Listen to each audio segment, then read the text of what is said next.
Hi, and welcome to Mike's and my apartment.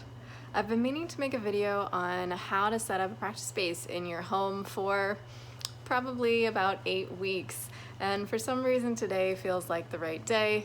Quick tour of the apartment. This is the bedroom.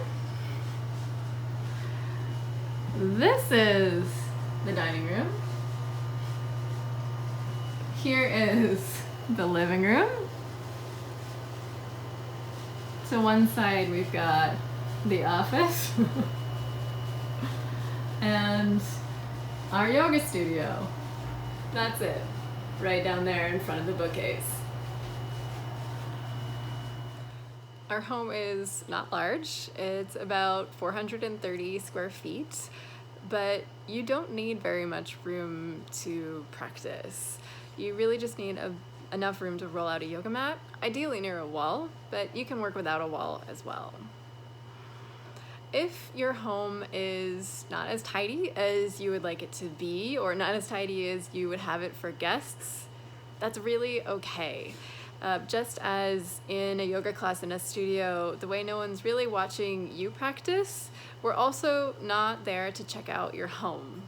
That being said, if there's ever a day that you want privacy for any reason, you are always welcome to take class with the video function off. My usual setup for class or home practice by myself looks like this. I've got a yoga mat, Mike's Manduka blanket, which I love, 2 blocks, a ball, which I prefer to a roll, and a strap. I set up against this blank wall. I'm a big fan of blank walls, and against the bookcase.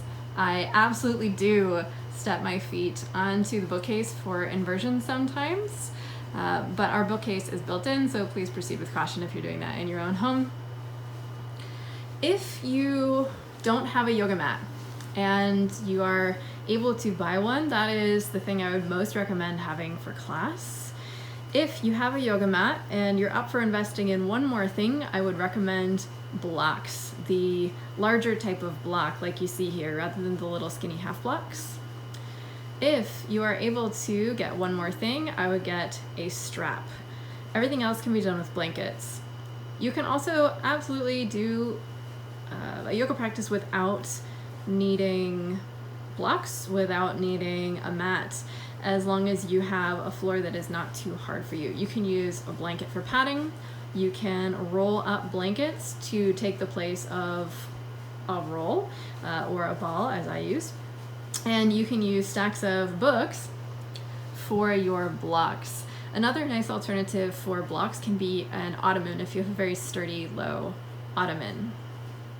As you're getting ready to practice yoga at home or do any kind of movement practice at home, I encourage you to think outside the box for spaces. You do not need a designated home studio to practice, and quite a few of the people I've talked to who have designated home studio spaces prefer to practice in other areas in their home. So just because you have a home studio space doesn't mean you have to practice there. Some other things you might think about are this space beside your bed.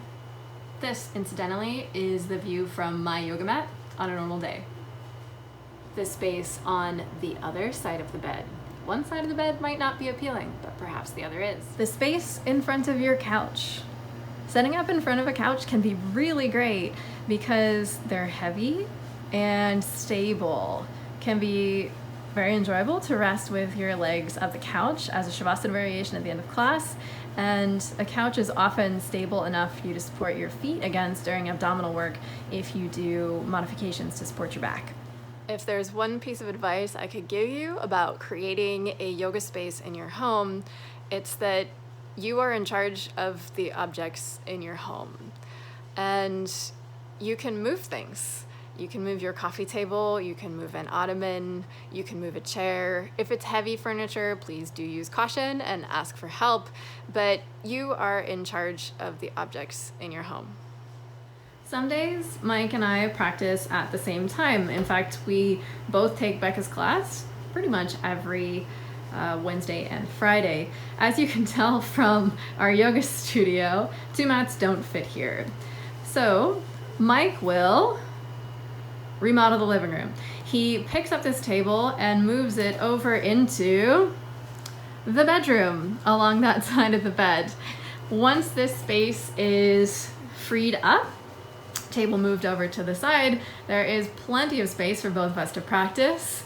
I think if we were feeling ambitious and if we weren't social distancing, we could probably comfortably have 6 people practice in our home space.